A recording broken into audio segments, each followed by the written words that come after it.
This is Bristol. It's Friday, it's 5 o'clock, and welcome to Not the BCFM Politics Show on the 19th of September 2025.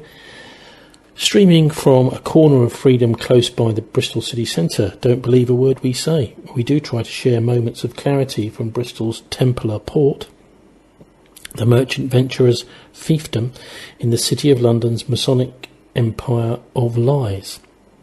Lots about this kind of thing this week. The livery companies from medieval times, one of which was the Freemasons. Also these little orders of knighthood. You'll be hearing quite a lot about them because it's funny, isn't it, as Donald Trump flies to Britain. Yes, well, I'm not even bothering looking at what he's saying with Starmer. The interesting bit, of course, is Windsor Castle. Now, they say that apparently Buckingham Palace and various other places in central London are not available for one reason or another. Even in the city they're not available. So they're doing it in Windsor. Windsor, of course, is the King's security people all around. So this is where the affairs of state are conducted nowadays, not anywhere near Downing Street. And the Downing Street is just anyway, it's the cults, it's the Orders of the Garter, it's the merchant venturers in Bristol, and the rest of them. So anyway, we're not live, but we are on the talkradio.org.uk stream, DJ Plug Radio in Nuneaton, Warwickshire, and live on the app, available free from APK Pure, Apple App Store, and from the website thisweek.org.uk. A little link there to GitHub, but not the evil Google Play.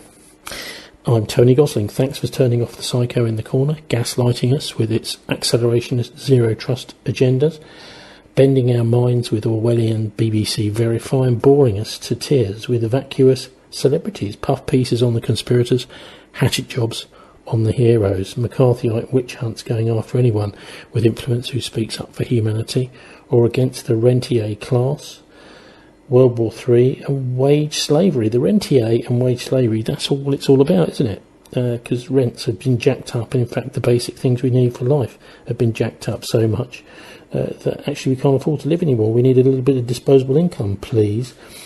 For those with eyes to see and ears to hear, the so-called solutions to multiplying crises, housing, Gaza, Ukraine, COVID, migrants, prisons, farming, cost of living, NHS, climate, twisted Armageddonist, accelerationist solutions, crafted to make every crisis worse. That's the kind of solution we don't need, thanks. Have the cabinet sold their souls to the devil because the politicians have nothing to say?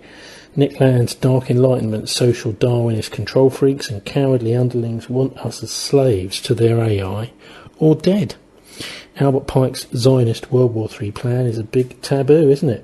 Meanwhile, wife-murdering pantheist Wef King Tampon Charlie living it up at Windsor Castle with Donald Trump and all his invited guests. Well, not very democratic, is it? No, not very democratic at all. And the vampire Queen Carmilla, Queen Consort, by the way, wage war on the British people as well as China, Russia and the BRICS, and anyone who's not their mates. The Crown prosecutes us for praying for unborn children, and the only right they want us to have is our so-called right to kill ourselves. Lovely people, here, have a knife, go kill yourself. That's what they say. We're not going to. No, thank you very much. We don't really like your attitude. It's not very nice. With the help, like the jabs, of a doctor. Netanyahu is the king of chaos, rolling out a blood-red carpet for the Zionist man, God, Messiah, the Antichrist to come, which Adolf Hitler may have been the prototype for. But it's not the end of the world. Or is it? So we'll be navigating the World Economic Forum's Fourth Reich, but not with good old Martin Summers this week. Again, we'll be back next week, Martin. And we'll be starting off this week, actually for a change, with Patricia's poem. By far right, the new wrong. Since when was right so wrong, pray ask? A slur on those who take to task, prop billionaires who rue our world. Where down is up and lies are hurled, accuse, abuse, their lies corrupt, as MSM delight in muck. Hate, no hope, report on side with billionaires devoid of pride, distorted truths, AI in reams, wars insane online have seen. Confusion saw, no sense it made. Flags torn up, inverted, staged. Maori actors seen outraged. Zionist hand overplayed. Tommy puppet rallied round. Hateful speech on Islam found. A Christian with Zionists he roots. Confused poor Lenny in cahoots with IOF on genocide. In Gaza, life to death deride. On stage, the rage, confusion reigned. Hate no hope, part of the game. Delude, confuse, UK and reams. So many speakers devoid of dream. To stand on stage and speak their truth. Disarray, part of the route. Of root to root, all in cahoots. Is Israel the USA and the USA Israel prey? Don't beat about the bush, pray tell, why roads all lead to Israel? Thanks, Patricia. And we'll be talking about the Tommy Robinson rally on Saturday, Unite the Nation rally. But first, a few news stories from this week. St Nicholas Market here in Bristol, they're going to close it because they're trying to put the rents up so much that the small traders. So this is just the Black Rock agenda, the chaos agenda being rolled out here in Bristol. Rather irritating for the small businesses that are in St Nick's Market in the city centre. I do hope that they get organised against this.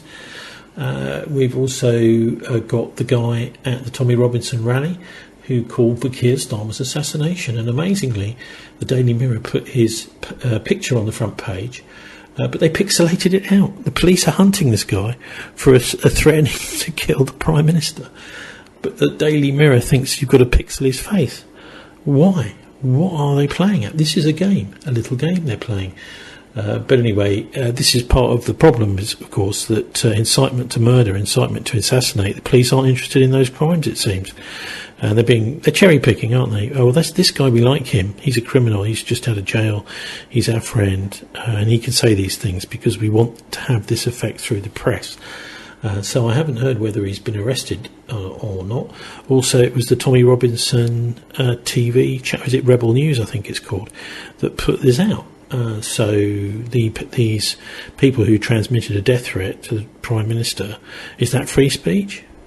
Well, no, of course it's not. Incitement to kill somebody. In fact, any incitement to crime, it could be argued is a crime.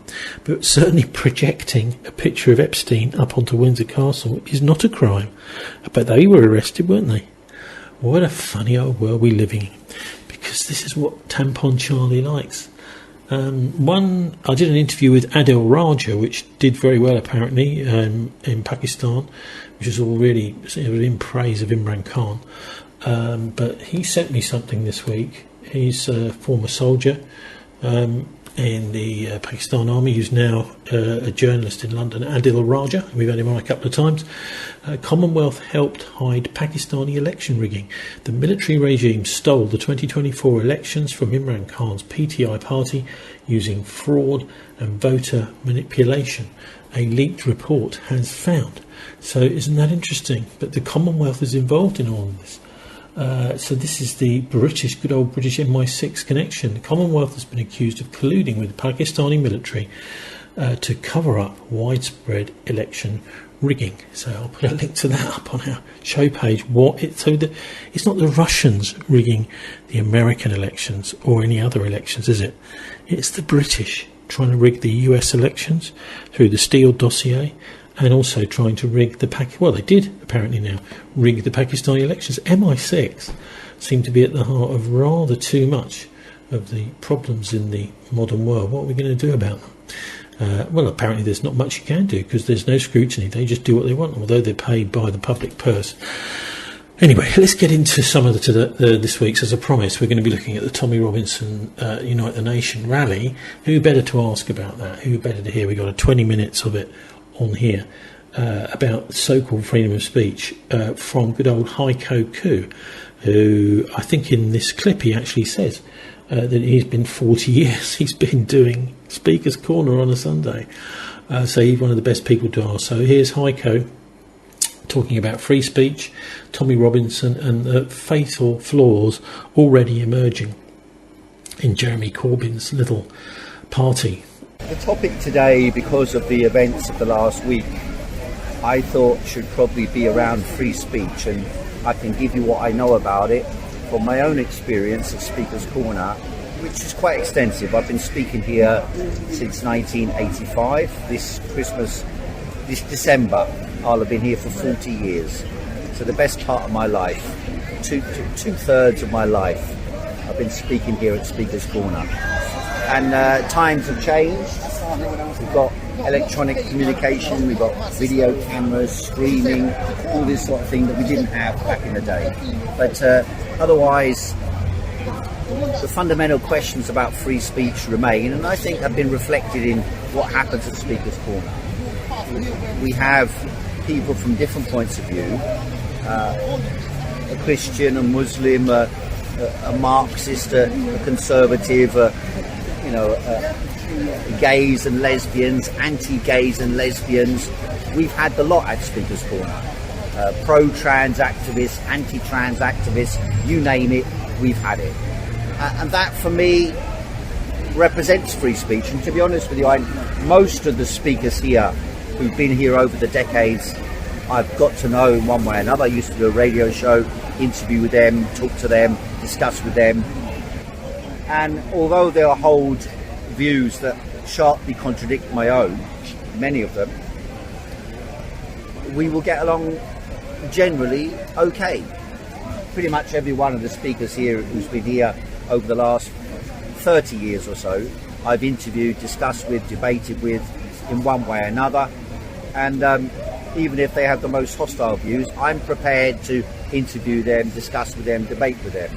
And for me, that in essence is what free speech is about.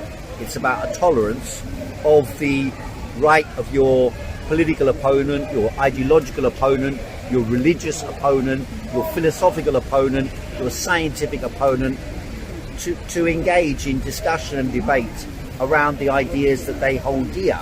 And people change their mind. I've changed my mind over the years. Many of the speakers here have changed their minds over the years. There is no fixed formation. You're not born to be, in my opinion, of a Muslim belief or Christian belief or Marxist belief or socialist belief or Tory belief. These ideas are forged during your lifetime, and therefore they have some flexibility about them. They adjust and amend and change over the years. Now, yesterday I attended the event which Tommy Robinson organised in central London. I wanted to go along to both the Tommy Robinson event to identify the type of character, people, beliefs that people were there for, and I also wanted to go along to the counter protest. I didn't manage to make it to that because when I got there, there was a row of police blocking access to them, and there were a lot of Tommy Robinson supporters pressing up against the police lines, and therefore it wasn't possible. Firstly, on that question, I would wonder why it is the police agreed to have two counterposed demonstrations on such sharply conflictual issues in Whitehall itself. I find that a little bit odd, given the fact that only a month or 2 months ago there was a Palestine demonstration that was forbidden from marching to the BBC and was restricted to remaining inside Whitehall, and they weren't able to march anywhere without getting arrested. And Piers Corbyn, who we know quite well, was arrested for going to the BBC at that time and presenting a bunch of flowers. And so I can't see why it is that the police would have authorised, and the Home Office and the authorities authorised, two demonstrations which were directly in conflict with each other on such sharply divided political opinions to gather in the same street. I find it most odd. And there was, of course, some conflict which broke out afterwards. The newspapers and television stations and radio stations have reported an estimated 100,000, then they changed it to 150,000. My own belief is there was something between perhaps 300 and 500,000 people there. It was an extremely large demonstration on behalf of Tommy Robinson and co. Extremely large demonstration, and it reflects a genuine mood amongst certain sections of the population who are angry at migration. Now, migration, I looked at the statistics this morning, and the peculiarity is, when you look at the data on migration in the last 10 years, the biggest spike in migration followed Brexit. Now, it's quite peculiar because Brexit was clearly an issue where the population or the majority voted in favour of Brexit.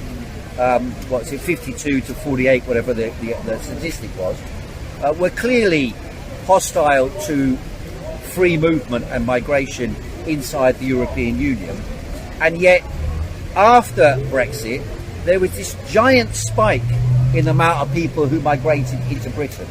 And so I find that a little bit odd. Some people put conspiracies behind that. I'm not sure that that's necessarily the case, but it certainly is peculiar that the main spike in migration took place after Brexit, in particular after the coronavirus events. Now, there are those who say that they're in favour of open borders, and I've always been, in theory, in favour of open borders, but at the same time, see, there is no country in the world that has completely open borders, and those countries that do have open borders, for example, for tourism, at least tourism to the extent that a huge numbers of people will go on holiday to certain locations at particular times of the year and cause enormous strain on the resources of those countries. For example, certain parts of Spain, some parts of Greece and other holiday destinations are flooded with people at certain times of the year, and it takes resources from the local population, makes the local population homeless and suffer from economic dislocation as a consequence of that. And that's why there have been protests in Italy, in Portugal, in Spain, and Greece about mass migration in the name of tourism. In other words, temporary migration which takes resources from the population. And I think in essence the concern about the people coming on boats to Britain has a similar type of foundation. It's the resources available to the population. You'll hear people, and I heard people yesterday, people are coming over here and they're getting their homes before we get them. The council housing's not available. Public resources are being given to migrants who come over here on boats without documentation. There might be criminals, etc., etc. That's the primary narrative around the protests at the hotels and the specific provocation for the scale of the events which happened yesterday.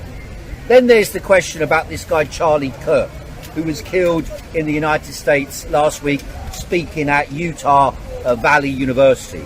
Now,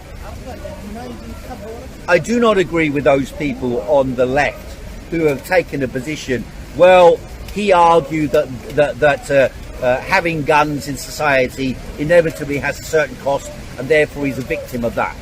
I think free speech means you must be able to tolerate the views of people who are opposed to you, and that, as I said, is why at Speaker's Corner I've always advocated and defended free speech, even of those who I disagree with. So, for example, when the Posey Parker came up here to oppose trans rights, or better said, to support women's rights over trans rights, and was attacked by a number of activists who call themselves trans activists or trans anarchist activists. When she was attacked by them, I stood in between and tried to prevent them from violently stopping the meeting.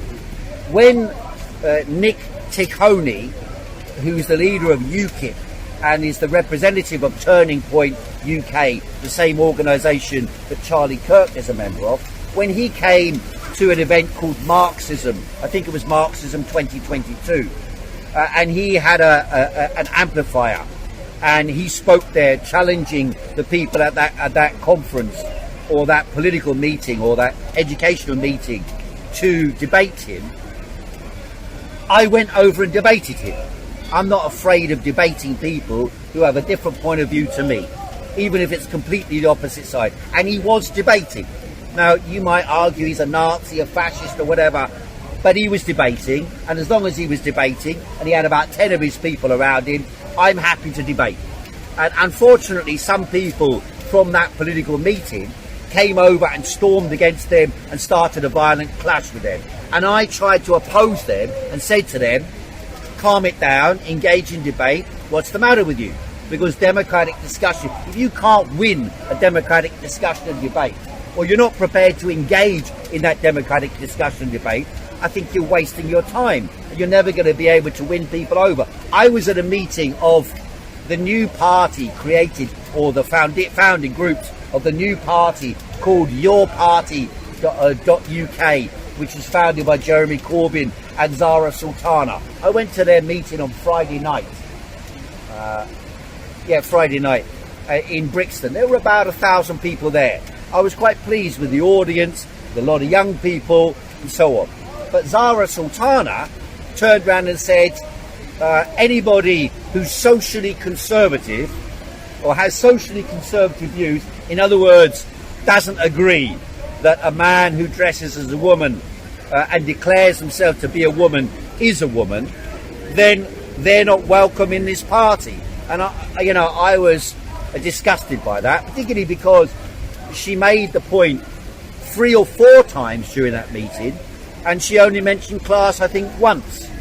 And so if you're going to talk about a socialist movement, I think you need to be clear that if you're going to have large-scale involvement by the working classes in such a movement, which if you got, as they have, 750,000 or 800,000 people have signed up, then clearly you're going to have people of different views on issues like that, which are highly contentious issues about biology, about the position of women, about the position of sexuality, about the position of the law. All these questions are big issues about sport and all the rest of it, which you can't simply resolve by declaring some posture that we stand for this and you're not allowed. That means Christians, there's a lot of devout Christians who follow the Bible. They don't agree. A lot of them don't agree, aren't liberal Christians in the social sense, in the liberal sense, and therefore they won't support the idea of, self-identification of someone as a woman. They won't support the pronoun campaign. They won't support the issue of trans rights as elevated above women's rights, which I think is what has been happening. That's what my view is, it's been happening. Now, I have people who are trans, I know. I don't have any problem whatsoever with those people. I just don't think that their rights should be elevated above the rights of a woman. And that, I had debates with people. I used to think this was a sideline issue. I don't know why people are going on about it. But when I heard the people coming up here, some of whom I knew from many years ago as socialist activists in the Labour movement, were participating in the meetings here, defending what they said was women's rights against the encroachment of their rights by the trans movement. I came round to their point of view, and I agree with their point of view. But I could only have done that by debate and discussion. You can't can't get people on your side by simply declaring we are right and you are wrong. And how do they do that? Another example of that is the issue about climate change. Now, I've been friends with Keir Starmer for many years. I used to assume that the arguments about climate change, about CO2, man-made industrialisation and pollution are correct. I used to assume that. I didn't know about it.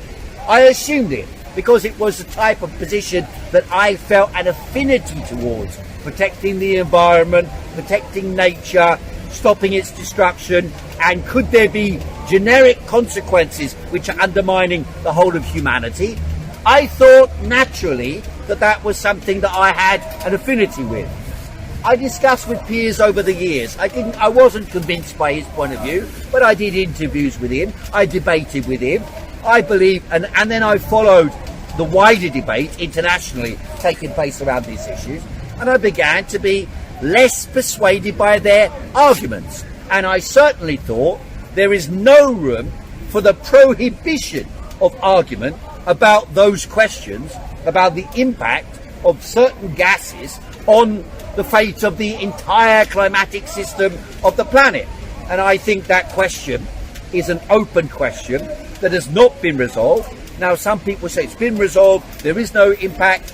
I don't know, maybe there is some impact. but I don't believe that anything that we do in Britain will make the slightest difference, apart from the sense of saying, I'm going to wear a badge, don't do this. You know, it's virtue signalling.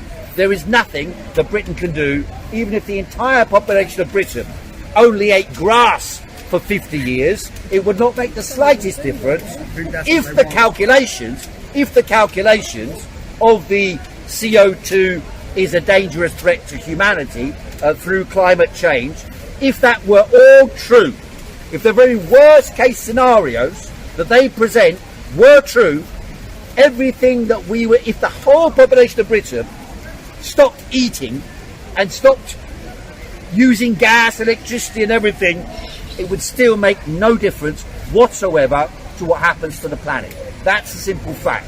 And therefore it is a signal. They are saying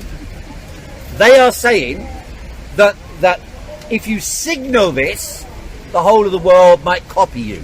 That's a utopian idea, because interests stand behind the utilisation of resources. And you can see that this is virtue signalling, because the very same corporations, Mark Zuckerberg's Meta, Google and so on, all of whom a couple of years ago were hysterically waving the flag for climate change, net zero company and all the rest of it, they are now spending trillions of dollars on data centres for AI, where they're not making any money out of it, consuming enormous amounts of electricity, enormous amounts of technological resources that, if they wanted to, could be used to save the climate crisis. But instead of this, according to their own criteria, but instead of this, they're spending vast amounts on profit-seeking activities, or on attempts to create profit-seeking activities to reach AGI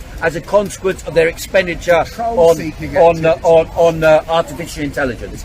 So it is entirely falsification to say that these entities who have been promoting these ideas amongst the population, that they are telling the truth. They are not telling the truth, and they never have been. Yes. Now, and therefore what we do, the grassroots person, I mean, I remember when I first, as I said, when I first encountered this issue really seriously, it was around the Extinction Rebellion campaign, because they came to Speaker's Corner to Marble Arch.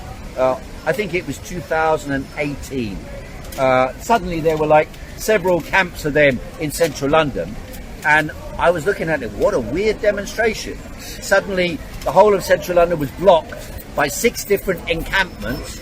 They all had strange flags with this egg timer on it, and they all had certain ways of behaving, orchestrated by a group that ran the network. Just one sec. And this group, it turned out, was directly linked to some major corporate players. Paul Polman from what's it called, Unilever, and Mark Carney, now Prime Minister of Canada, who was then the former governor of the Bank of England. And they were about to look, the same time they launched Extinction Rebellion, they launched something called Business Rebellion. A Business Rebellion was led by them. But then, because there was a little bit of kickback against that, because the followers of their campaign were a lot of young people who were trying to protect the planet, and a bit hostile to the role of big business, they withdrew this and hid it.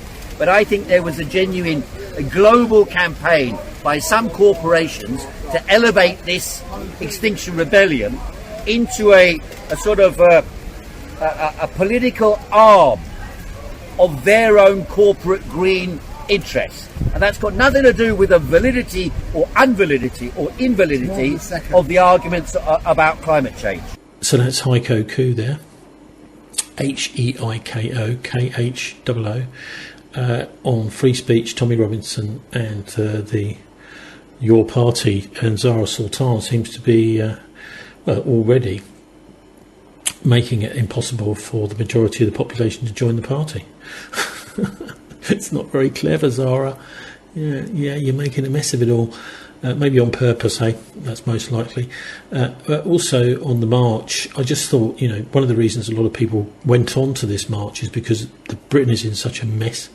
And part of the reason is we've got these idiot ministers reading out nonsense speeches about very basic stuff that we're not allowed to do in order to try and destroy the country.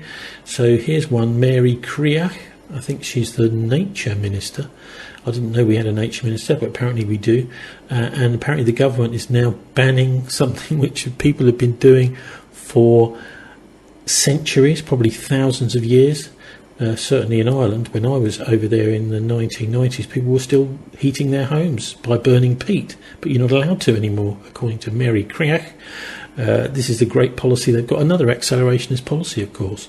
On Tuesday, we extended the ban on burning deep peat. Our peatlands store more carbon than all our forests combined.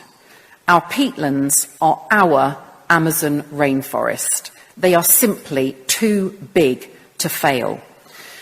This ban will shield local communities from flooding, improve the air that they breathe, and crucially protect wildlife, upland wildlife, from burning. That was the potty Mary Creach, I don't know how you pronounce that, talking about the government is about to ban the burning of peat. So anyway, Donald Trump's in town, isn't he?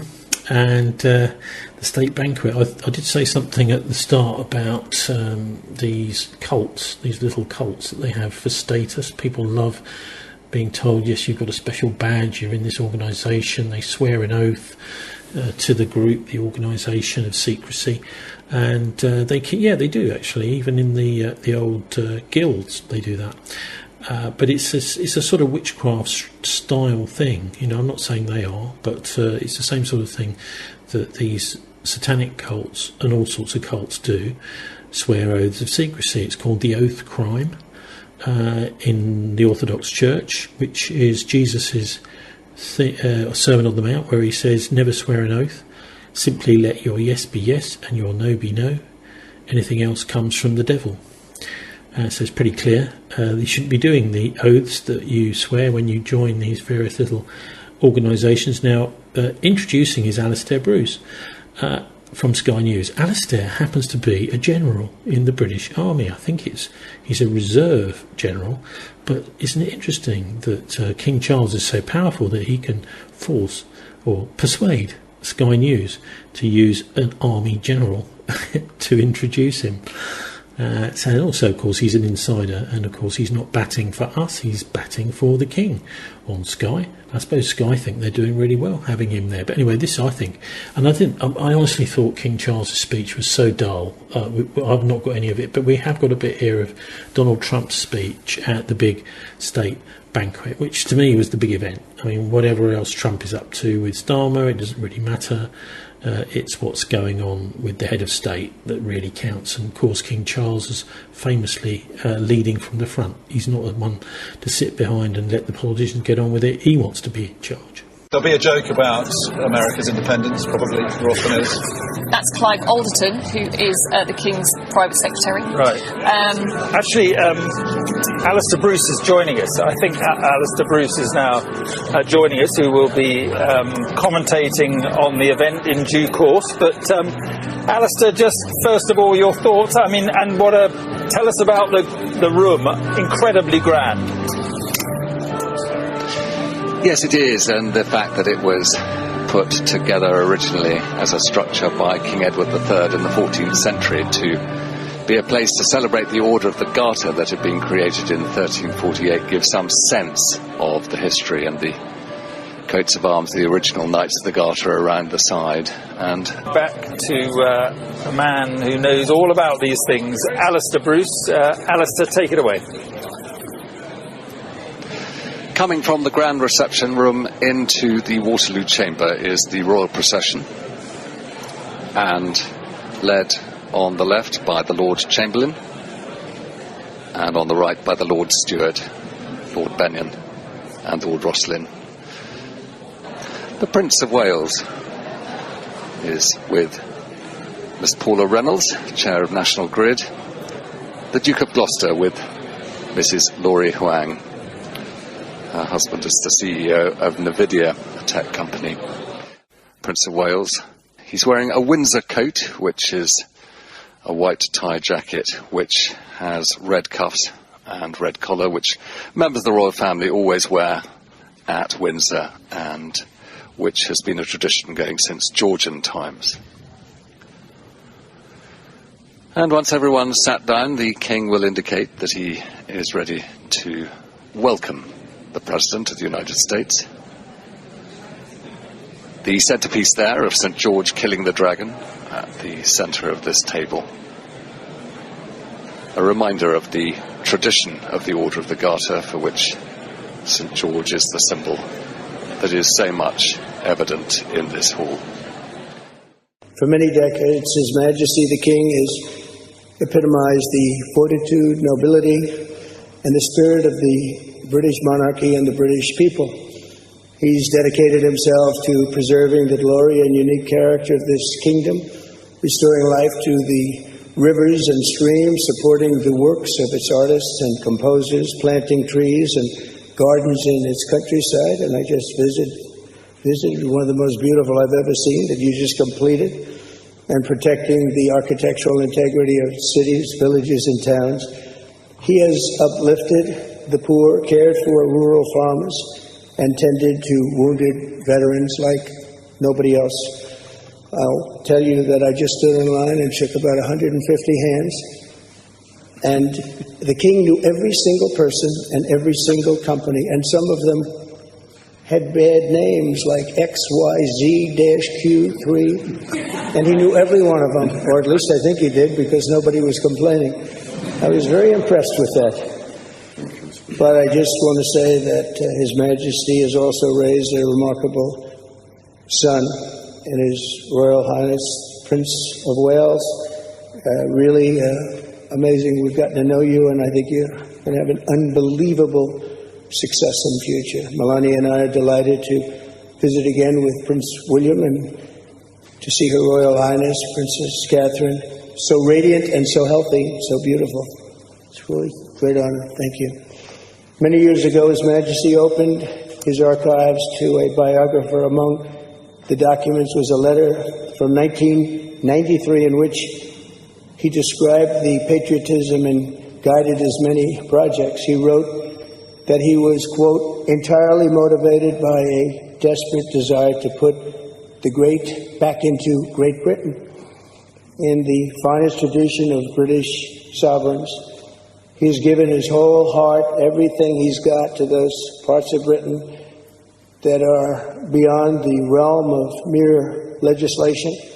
It's not easy, but which define its essence and its virtue, its harmony and its soul. It's an amazing calling, and there's nobody that's answered that calling like you have. A fifth of all of humanity speaks, writes, thinks, and prays in the language born on these isles and perfected in the pages of Shakespeare and Dickens and Tolkien, Lewis, Orwell, and Kipling. Incredible people, unbelievable people like we have rarely seen before, probably won't see again. The lion-hearted people of this kingdom defeated Napoleon, unleashed the Industrial Revolution, destroyed slavery, and defended civilization in the darkest days of fascism and communism. The British gave the world the Magna Carta, the modern parliament, and Francis Bacon's scientific method. They gave us the works of Locke, and Hobbes, Smith, and Burke, Newton, and Blackstone. The legal, intellectual, cultural, and political traditions of this kingdom have been among the highest achievements of mankind. There's really never been anything like it. The British Empire laid the foundations of law, liberty, free speech, and individual rights virtually everywhere the Union Jack has ever flown, including a place called America. You know that place very well, don't you? His Majesty spoke eloquently about the bond which inspired Sir Winston Churchill, and the bust is in the Oval Office right now, the beautiful bust of Winston Churchill, to coin the phrase special relationship, but seen from American eyes, the word special does not begin to do it justice. We're joined by history and fate, and by love and language, and by transcendent ties of culture, tradition, ancestry, and destiny. We're like two notes in one chord or two verses of the same poem, each beautiful on its own, but really meant to be played together. The bond of kinship and identity between America and the United Kingdom is priceless and eternal. It's irreplaceable and unbreakable, and we are, as a country, as you know, doing unbelievably well. We had a very sick country 1 year ago, and today I believe we're the hottest country anywhere in the world. In fact, nobody's even questioning it, but we owe so much of that to you and the footing that you gave us when we started. So that's a state banquet recording with Alistair Bruce reporting, Sky News' Army General, even though they don't tell you that on there. They should do, of course, giving you an introduction, and Donald Trump giving his. So it's nice to hear Tolkien mentioned. Tolkien wrote an allegory about the end of the world where he talks about the Illuminati. That's Sauron in the eye in the pyramid, or the eye in the top of the tower, and Saruman, who's the Mason, the one with the white hand, which is one of those nice little gloves all the Freemasons wear. So he's brilliant, Tolkien. He was a translator of the Bible, the Jerusalem Bible. I think he translated a book of that, one book of it, but he was also a Roman Catholic, bit of a genius, really. So that's Donald Trump. He's now here. And what about the Tommy Robinson rally? Well, lots to say about that, particularly the Maoris and the Christian Zionist Maoris that weren't really Maoris. Most of them aren't Maoris, but they're Christian Zionists very controversial from Auckland. And so that's why they're there, because they're pro-Israel. So you don't need to be a genius to work out why our ex-MP Andrew Bridgen wasn't given time to speak. He went to the rally, as did several others. A Canadian guy flew over from Canada, but they said to him, sorry, not enough chance, because he wasn't pro-Israel enough, I guess. Anyway, here's Andrew Bridgen saying what he would have said if the Tommy Robinson Brigade had kept their promise and let him speak at the rally on Saturday. This is part of the speech I was going to give on Saturday at the Freedom of Speech Festival.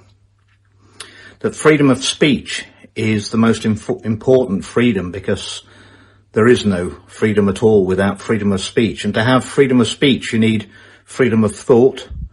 And to have freedom of thought, you need freedom of information. So we must push back against any censorship and restrictions. A true leader lays out a shared vision of the future and asks the people to come with him or her and make that vision a reality. A false leader makes promises which they know they can't keep. They cannot lead the people because the people will not follow them. So therefore they have to try and control the people instead. What sort of leaders do you think we have in our country at the moment? These false leaders need to get us into a war, a big war, a war to cover up the lies they've told to you, the money they've stolen from you, and the crimes they've committed against you. We must resist the pull to a war which will bury the poor and make the rich even more wealthy. And if we get involved in the control measures of digital ID, if we say yes to digital ID, I fear we'll never be able to say no to the government ever again. Stay strong, stay united, stand together. And the darker it gets, remember, the nearer we are to the end. Thank you very much for listening to me.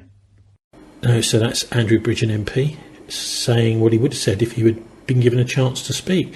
I think it was Clive Lewis MP wrote a brilliant piece about how many of the people are just patriotic, but they've got nobody to vote for, and what happens is Tommy Robinson tries to run the entire show. Many of the people, of course, that went to the rally, there were about 110,000 people there, even though Tommy claimed 3 million. Many of them, many of them, are not interested in the racist side of things. But it's portrayed by the press that it's Tommy Robinson and the people on the stage that count. No, it isn't. Sorry, this is the way the press does things. So that's Andrew Bridgen, and of course he's famous for his speeches. We had him on a few weeks ago talking about them too, about COVID and the dangers of the vaccines. And so just to back all that up, here is Dr. John Campbell this week speaking about a survey that's been done into the COVID jabs. So looking at those, what was in the little files that were going into people's bodies, and discovering that they were massively contaminated with DNA. What is that? Not mRNA, but DNA. What's that doing in there? 32 vials from 16 unique vaccine lots. So quite a good sample. And it's also tested vials from different parts of the world at different times. David's become a bit of a world-leading expert in this, to be quite honest. All products tested exceeded the guidelines for residual DNA set by the FDA and WHO of 10 nanograms per dose, and they were exceeded by 36 to 627 fold. So that's not a 36% increase, it's 36 times more than there should have been. Or others contained 627 times more DNA. Hundreds and hundreds of times more DNA than is allowed. And these allowances are already set way, way, way too low, in my opinion. 40 promoter enhancement, the original sequence. And of course, that works on P53. Now, what happens here is that this contamination, this DNA contamination, contains the genetic code required to make the SV40 protein from the simian virus. SV40 DNA produces SV40 protein, and that SV40 protein inhibits our own P53 tumour or oncosuppressor genes, making cancer more likely. It's basically debilitating our body's own natural defence mechanisms, which is why it's so important. So there we are, DNA contamination confirmed. There should be a moratorium on these vaccines till this is sorted out for this reason alone. Unfortunately, no such moratorium is in place. This is good science, but it'll probably be ignored. Dr. John Campbell there with a new survey which shows that the contamination levels of DNA in the COVID jabs were absolutely off the scale. I mean, shocking. And also, of course, Robert Kennedy Jr., better news really from across the pond, is now in charge over there. So he spoke to the Brazilian interviewer. I don't quite know much about him, but he's called Vozes, V-O-Z-E-S-D-O-P-O-D-E-R, Podder, about COVID. Obviously, he's got to talk to him about that.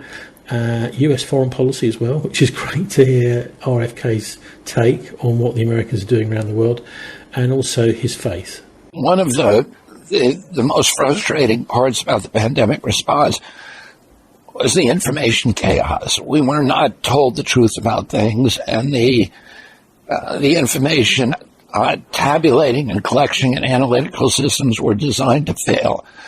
And so it's going to be hard ever really parsing out what caused disproportionate deaths in some countries. I'll say this, that the lower vaccinated countries in the world tended to have the lowest death tolls. And I'll give you an example. And again, you don't know because of the information chaos and and the different collection systems and data in different countries. But in Haiti, the death rate from COVID was about 14 people per million population. And Haiti had a vaccination rate of about 1.3%. Very few people got vaccinated, and yet there does not seem to have been a COVID pandemic in Haiti.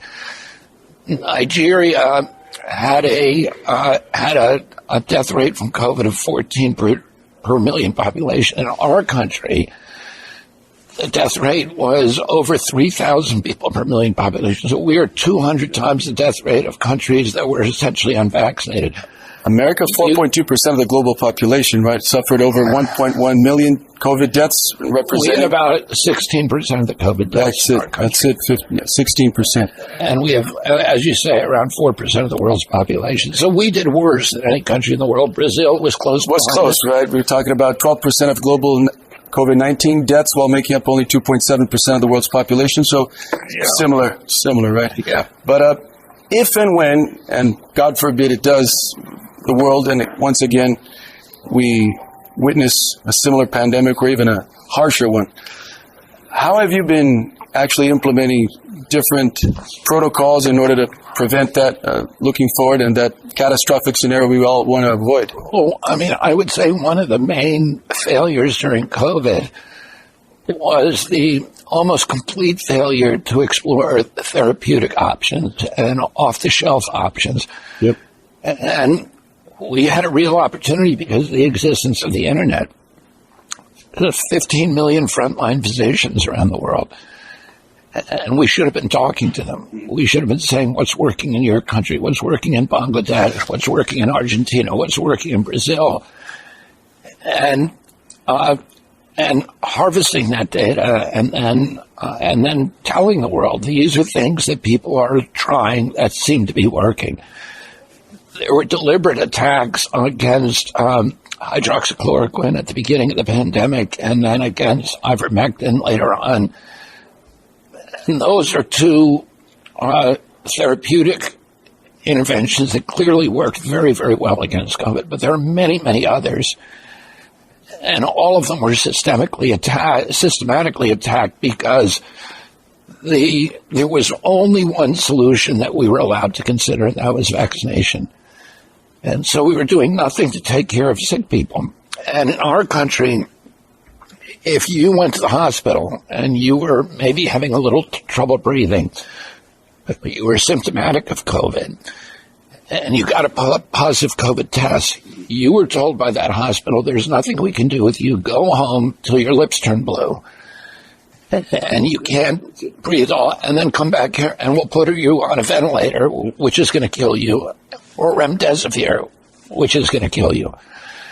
And this has never happened before. If you even go to a hospital with the flu, you're going to be treated somehow. Yep. But we were told, no, there's going to be no treatment. And then the lockdowns were irrational. You know, they were arresting surfers on the beaches in California and giving them $1,000 fines for being out on the water. Well, COVID didn't spread outdoors. COVID was spreading indoors. So they were taking people, forcing them indoors, where COVID would spread to the whole family. And so everything about it was not only wrong, but it was the inverse of everything that you would actually want to do if you wanted to prevent a pandemic. And you know, those kind of questions need to be asked. Why were we asking people to do things that, you know, were not in the health interest of them or the country? In terms of food safety policies, I mean, what would you say is the specific one you're the proudest of, or do you think is the most promising one that you've already implemented right now in order to finally change the much worrying tendencies and trends of sickening Americans? Well, I mean, we're very early on in the administration, but we've already done more than any other administration in history. We have commitments from 40% of the food industry to eliminate the 9 synthetic petroleum-based dyes. And that's a huge achievement. But also, we are encouraging the states to apply for waivers to the food stamp program so that the federal taxpayer will not be paying for it. We spend in our country $405 million a day on food stamps. $405 million a day. And about 12% of that goes to buying sodas. So you're taking the poorest population and you're giving them sugar drinks that are going to cause diabetes. And so what we're asking the states to apply for waivers, and there's already been a half dozen states have done that, and we got 20 more that are in the process. And they're saying, okay, we're not going to pay for candy with taxpayer money to feed poor people. We're not going to pay for soda. And we're going to get rid of other foods that are making people sicker, and we're going to make sure that people have an opportunity to buy good food for themselves and their children. Hopefully Brazil will be able to mirror that to some extent. But Secretary Kennedy, if I might, the whole COVID crisis and the ensuing repercussions and ramifications. I'll say one other thing. Please do. And ultimately, the dramatic switch, a transition in our food supply to healthy foods is going to have to come not just from government, but it's going to have to come from consumer demand. We can help that. And, I'll give you the example of France. In France, 1/3 of the population has downloaded the Yucca app. The Yucca app, which is available around the world, allows people to go into grocery stores and put their cell phones on the barcode for all the different products, and it gives those products a rating. And then it will also offer you an alternative that is healthier. And what happened in France is it's driven consumer demand for much safer products. And that ultimately is what's going to change the markets. It's if the consumers are saying, we don't want this anymore. And one of the things that, my job is to inform consumers that this stuff is poisoning you and you better pay attention to it. And then giving them the tools. One of the things that we're doing in our country is we're right now making it your own healthcare records available to you on your cell phone. So everybody will be able to look at their healthcare records. And you'll be able to see whether certain changes in your life and interventions in your life and lifestyle changes and food changes are actually making you healthier. We need to put Americans in charge of their own healthcare and get them to stop relying on the government. The automatic reaction of some is that it's kind of too expensive to have a healthy lifestyle, but considering these initiatives, definitely it has to be. You got to have the personal initiative. If you're healthy. Exactly. Precisely. And, in our country in 1900, the average American spent 20% of their income on food and 5% on health care. Today, we spend 20% of our income on health care and only 8% on food.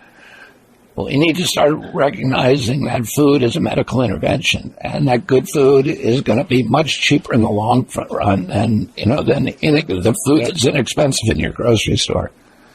I mean, you hail from one of the most storied families in American life, the Kennedys. You're definitely the most relevant Kennedy in present day.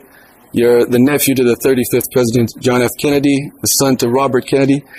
President Kennedy used to have a great relationship based on mutual respect, not on charity and aid and submission, with President Kubitschek, who was responsible in the 1960s of building Brasilia, our current capital city. They were great partners back then. They actually started the Alliance for Progress in building economic development projects in Latin America. After your uncle's death, your father, Bobby Kennedy, then Attorney General to your uncle, he visited the stilted palafitas of Salvador and the shanty settlements over there. There are just fantastic pictures from that moment. And the law school I attended, which is the Pontifical Catholic University of Rio de Janeiro, has a huge statuesque bronze bust of your uncle right in the center of our campus. So there's a long story and just very considerable connection between your family and our country. Well, I'll just comment on what you said. My uncle had a deep affection for Latin America. And he and, President Kubitschek and President Frey from Chile, President Betancourt from Venezuela, President Yedis Camargo from Colombia launched the Alliance for Progress. And they wanted to change the relationship into a partnership relationship, as you point out, with Latin America. And before that, U.S. policy had been based upon a very pragmatic consideration of, who was going to be the most anti-communist, because we, our stature and our posture in the world was that it was a battle between darkness and light, between democracy and communism.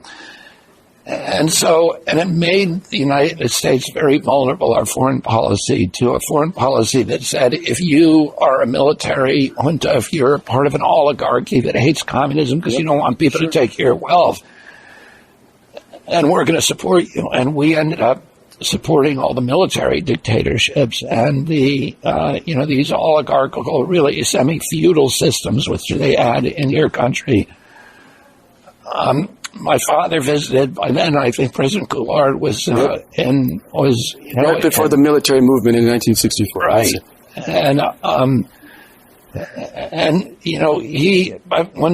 when my uncle died, President Johnson switched back to that old foreign policy. Yep. And he brought a guy in called Thomas Mann, who had relationships with the intelligence community and with the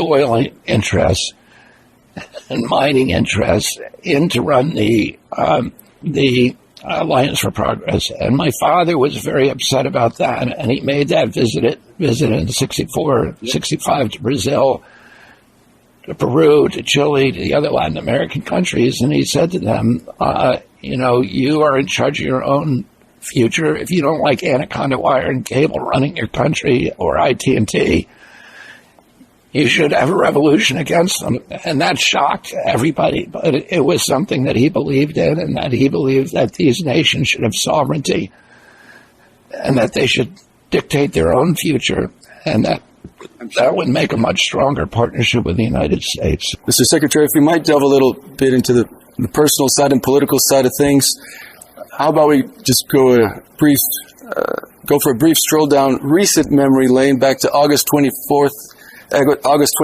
2024, in Glendale, Arizona, when you endorsed President Trump, and that took many by surprise for sure. Could you walk us through behind the scenes of that day, and what did you actually consider, electorally speaking, the calculus that you made, and particularly, and I got to hand it to you, how the class act that you were from that point on, and even before that, but to this day, even against the backlash coming from many of your siblings and relatives? I mean, I did something that was unpopular with a lot of people who were lifelong friends and family, but it was something that I thought was best for our country. And, I had started out in the Democratic Party, and the Democratic Party basically changed the rules to make it so that there's no way that I could win. And I'll give you an example. They passed a rule because I had been campaigning in New Hampshire, which is the first state to have a primary. And so the Democratic Party passed a rule that said that anybody who sets foot into New Hampshire cannot get any delegates from New Hampshire. And they were doing that all along. They made it literally impossible. I could have won 80% of the vote, and I would have still lost the convention.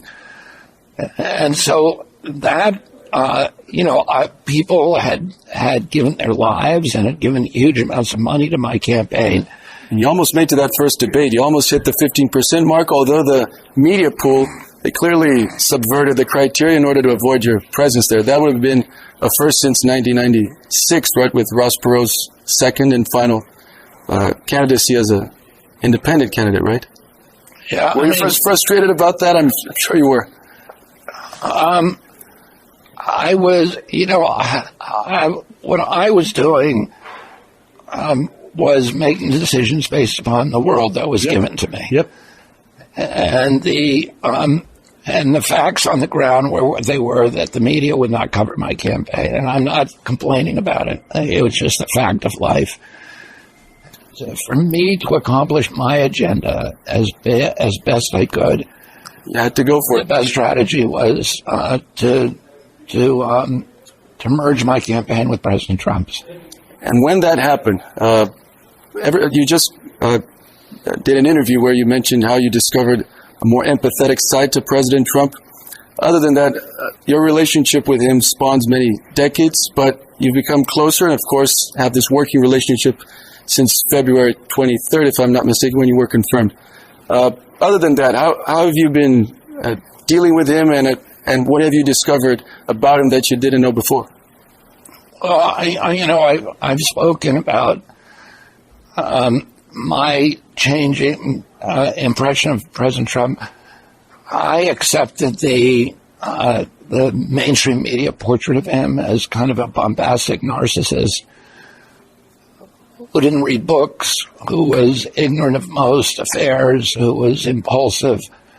And I found somebody who's completely different than that, somebody who's extraordinarily empathetic, that he thinks about other people and the impacts. I've spoken about the fact that every time he mentions the war in Ukraine, he mentions the casualties on both sides of the war. And whenever he talks about almost any issue of consequence, he talks about the impacts on human beings. So he cares about people. He's kind. It's in his personal relationships. He's been very, very kind to me, to my family, to my wife, to my children. And also he's extraordinarily knowledgeable. And, he's a student of history, right? He's a student of history. And, anybody who saw his interview this week, where he went through the portraits in the Oval Office during the cabinet meeting and talked a little bit about each president, can show that, can get a display of his curiosity and his knowledge. But he has encyclopedic knowledge about music, about sports, about UFC fighting, and about boxing, and about a lot of other issues. I was on an airplane with him at one point, and he was talking about the Mideast. And he asked for a piece of paper, and then he drew a map, a perfect map of the Mideast. He has a very good hand. And with all the nations and the troop strength in each nation. And that's something that I think does not fit into the public narrative about President Trump. He's very thoughtful. He's strategic in his thinking. And a lot of what he does may seem impulsive, but if you look at the long-term good of our country, it's not good to have a trade deficit of $1.2 trillion a year. It's existential, and we can't continue. And the tariffs, maybe people would say, well, you should have done it over a longer period of time. But President Trump knows that he only has 4 years, and that most of the things that he accomplishes are going to be in his first year. And so he's acting very, very fast. And this is true on all of these issues. He feels an urgency, and he acts quickly, and he acts decisively, and he knows what he wants. And, I respect that. I think he's looking at the long-term good of America, which very few politicians do. So, Secretary Kennedy, I know life must seem overwhelming given the dynamics of politics and all of the horse trading, all of the pressures. But what keeps you grounded today in 2025? Is it still your faith, the outdoors? Is it your wife, Cheryl? Is it your 6 children, Bobby the Third, Kik, Connor, Kira, Finn, and Aiden? How would you, or all of them, I guess, and Kat as well? It's all those things. I mean, I try to live a balanced life, and I try to be centered when I approach life. I do meditations every morning. I do exercise every day, and I try to make sure that I'm, living in the higher vibrations, and that I have, that I make decisions based upon what I think is the right thing to do rather than what, other people want me to do. Fantastic. Now to really wrap up the interview, your reflections on your relationship to God was one of the most well-posited and well-thought-out reflections I've ever seen. Would you mind, just for our Brazilian audience and the Brazilian wider public, which is very much Catholic, your uncle, the 35th president, John F. Kennedy, he was the first Roman Catholic president, and as we know, Roman Catholicism is so prevalent in Brazil. A quick mention about that? You know, because of my own struggle with addiction, the part of overcoming that struggle was developing, you know, what I would say is kind of a conscious contact with my God, and trying not to live my life based upon, you know, addiction is about self-obsession, and it's about living an ego-driven life. And in order to recover, you really have to make a transition and say, I'm going to live for some other purpose. And that and the way that you do that is by trying to stay in a posture of surrender, of constantly saying, am I doing the thing that God wants me to do right now? And if you're not, then having the discipline to change what you're doing. And if you are, then trying to be content within yourself and trying to be grateful. Try to maintain that posture of surrender. You know, when I think most of us think about God when we're in a lot of trouble. And, you know, it's like a foxhole prayer. Yep. And addiction put me into that kind of trouble, so that, you know, I was willing to say, okay, the way that I'm living my life is not working. I need to let somebody else run my life. But then, you know, when your life starts to get better and the cash and prizes start flowing in, I think all of us have the inclination to say, thank you, God, I got it from here, and then take the wheel of the car and drive it off a cliff again. And the big challenge is staying in that posture of surrender, even when everything's going well, and connecting into that higher power, and letting providence steer your life rather than ego. Thank you so much, Secretary Kennedy. It's an honor. Thank you. So that's Robert Kennedy Jr., interviewed by Vozes do Poda, and talking about he finishes off with faith. My God. So, not God, but my God. Maybe he's not quite as strong a Roman Catholic as his uncle. Anyway, now we're going to be hearing a bit more about Tommy. Well, it's about what's going on. How is Tommy being projected around the world? Well, of course, it's the mainstream press, but it's also social media. And how was it the death threats were transmitted? Tommy Robinson's own little YouTube channel, the Rebel News people.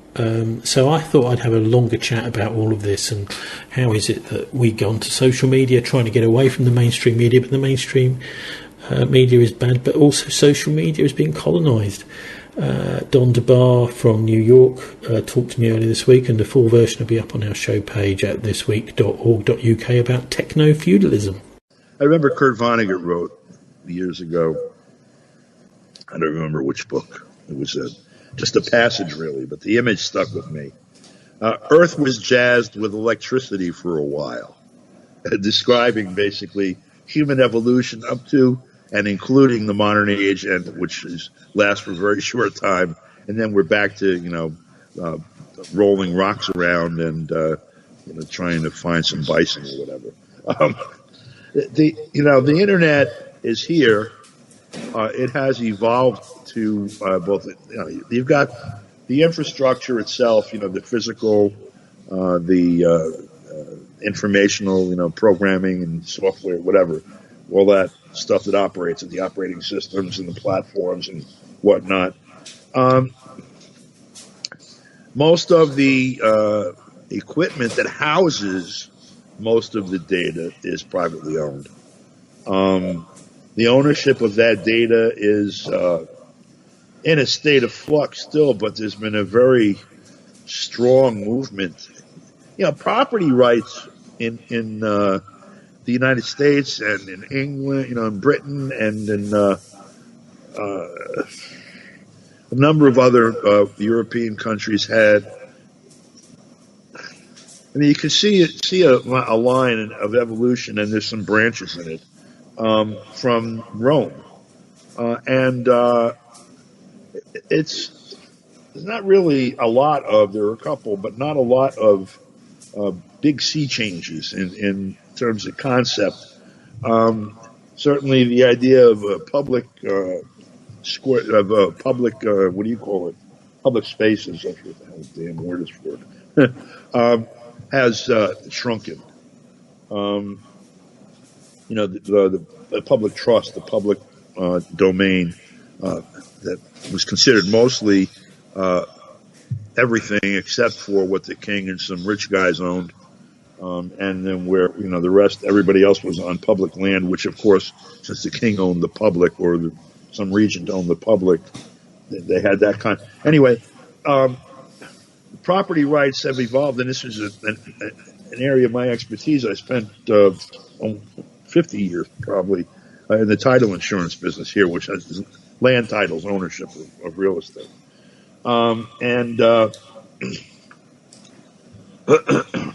The intellectual property rights, such as copyright and trademark and all of that were at different points in time, where there were different rapid changes of technology, you would see some accompanying changes in legal thinking and practice and in cases interpreting laws that were older, but reinterpreting them to sort of accommodate to the new environment, whatever. But nothing like we've seen.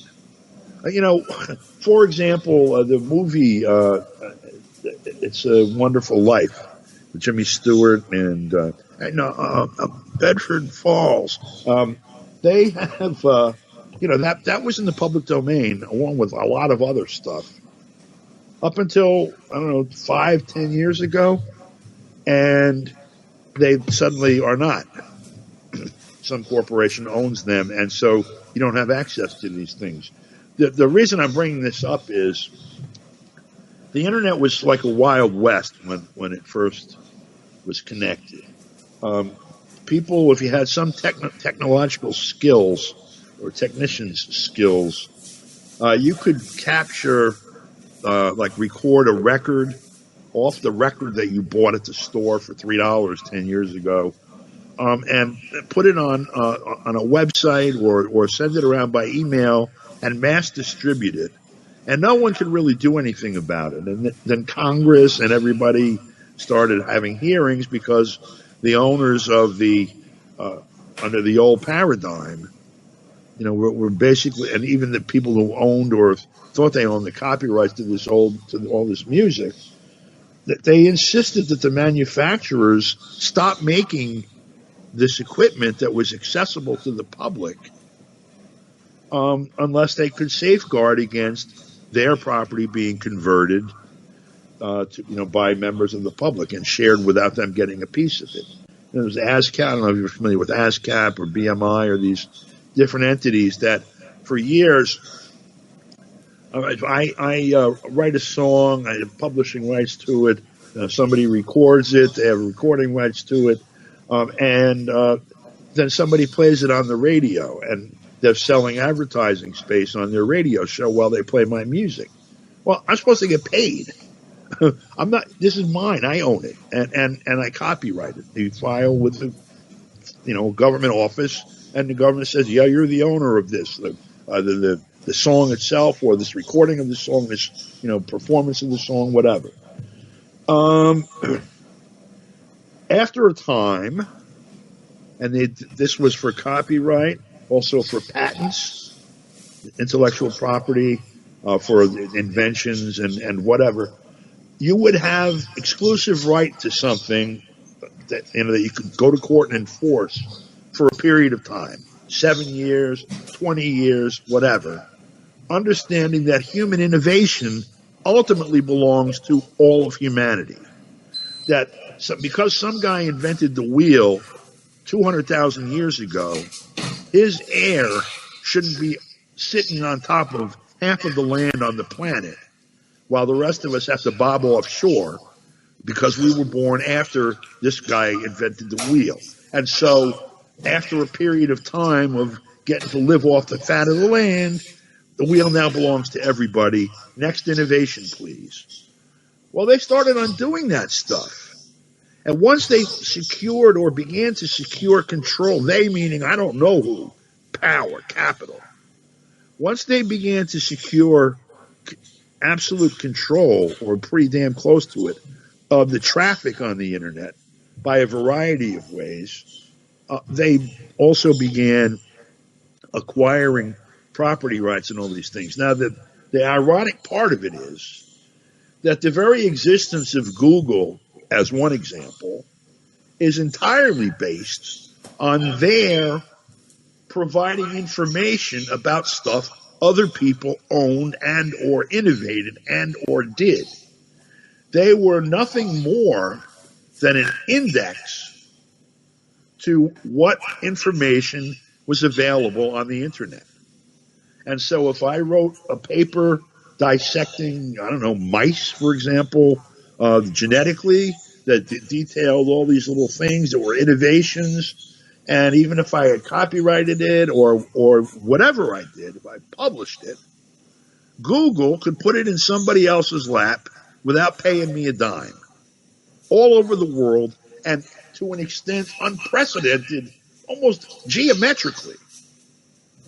And as they began to acquire control of more and more things, they began to claim property in all of these things that belong to other people. And they began to favor this one as against that one for money. You understand, you can buy ranking at Google when it says sponsored on the top. And I don't think they're going to have to put that much longer. And I'm not sure everything that doesn't say sponsored isn't placed because of a fee either. But the control of what's, in essence, humanity's memory and humanity's conscious mind, and then humanity's eyes and ears, is concentrated in a way that was unimaginable even 20 or 30 years ago. I mean, okay, maybe Zamyatin imagined it, 100 years ago, or Orwell or whomever. But just in terms of, I marvel at driving in my car with a GPS. I make a turn, the GPS tells me to make a left turn, and I go straight. I'm not 10 feet past that, and it's recalculating a route. It knows the names of all the streets. It knows where I am. It adjusts its estimate of my arrival based on how fast I'm going at the moment. And if it was doing that for me, I'd say, wow, that's remarkable. They could use that for a cruise missile, which is what they developed it for. But you got millions and millions of people all over the planet doing that, and this system is processing all of that too. This has never existed before. This entire infrastructure has never existed before, and now they're taking this step, or have taken this step, and we're learning that they've taken this step, of letting it operate itself in a lot of ways. A frightening level.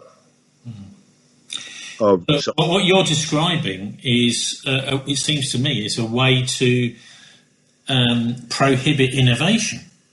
If you're not going to get the reward, I can remember probably around about 2000, the singer-songwriter Peter Gabriel saying exactly this, saying, well, look, if we can no longer control, this industry is going to die, and it basically has died. From people who are musicians, really the only way, as I know you are too, the only way to really make it these days is if you get yourself a massive concert tour, if you get picked up by one of the big distributors of online music downloads, that sort of thing. But the main thing is actually getting on a big stage in front of a big audience, then you can make a few bob. Other than that, you get some brilliant musicians around, but there is no system that rewards what they're doing in the way that things used to happen. So in a way, what it's doing is it's just saying, well, just forget this. This is just going to be a hobby for you, even if you're one of the best musicians in the world. You may as well just go and work down the local burger bar. Yeah. Go downtown, wherever you are. with a pad, make a list of every shop that you see, what they do. Go home or just sit on a bench somewhere with your little handheld, and go to Amazon, and look at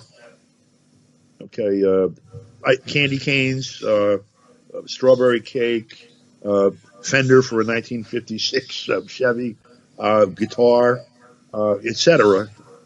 Whatever it is that you see there, think about how many people are not going to any of these shops anymore.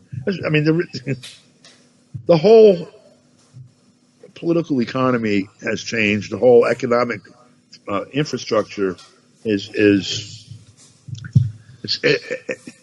based on what came before, and it's a child and a product of what came before.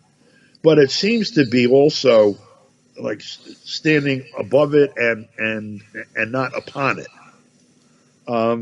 It's something very new, and yet there's this dialectical aspect to it, in that what looks to me, I mean, for whatever the hell I know, it looks to me like they're using it. At the end of the day, when this is fully expressed, that's allowed to happen, you're going to have an updated, technologically capable form of feudalism.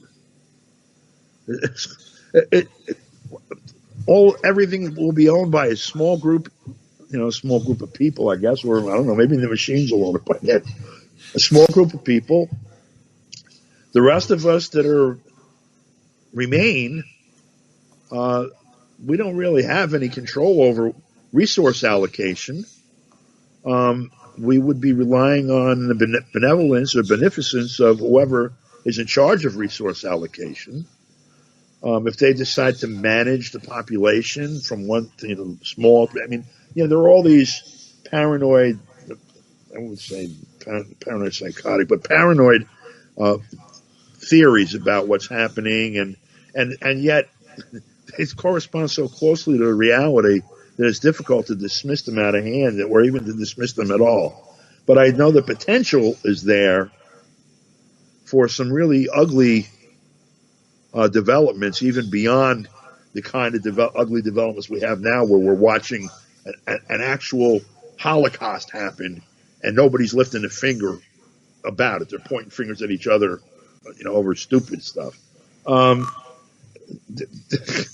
The kind of world that could come out of where we are now is one where life is absolutely worthless.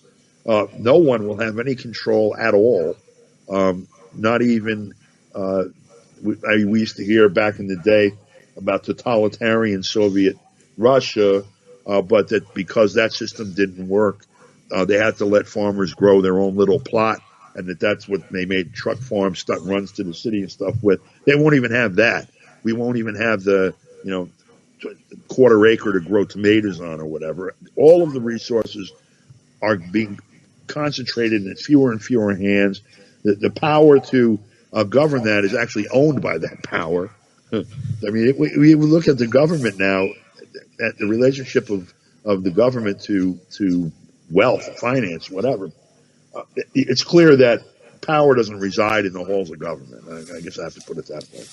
That's Don DeBar speaking to me earlier this week about some of the innovations that there have been in communications. So we've had this sort of golden age of film, we've had the golden age of television, we've had the golden age of the internet, and one by one they've all been shut down. I suppose maybe now the internet is being too. It certainly isn't delivering the goods that it possibly could do if it hadn't been dominated by these tech giants. Anyway, thanks very much, Don, for that. A full version of that up on our show page, about an hour and 20 minutes long, at thisweek.org.uk later tonight. So time for a break. Kitty Wells was one of the few country stars that was actually born in Music City. She was born in Nashville, Tennessee in 1918. She met her future husband, Johnny Wright, Mr. Wright, of Johnny and Jack, and it was him who gave her the stage name, taken from an old folk ballad called I'm a Gonna Marry Kitty Wells. She began touring as part of Johnny and Jack's show and had a number of hits on her own.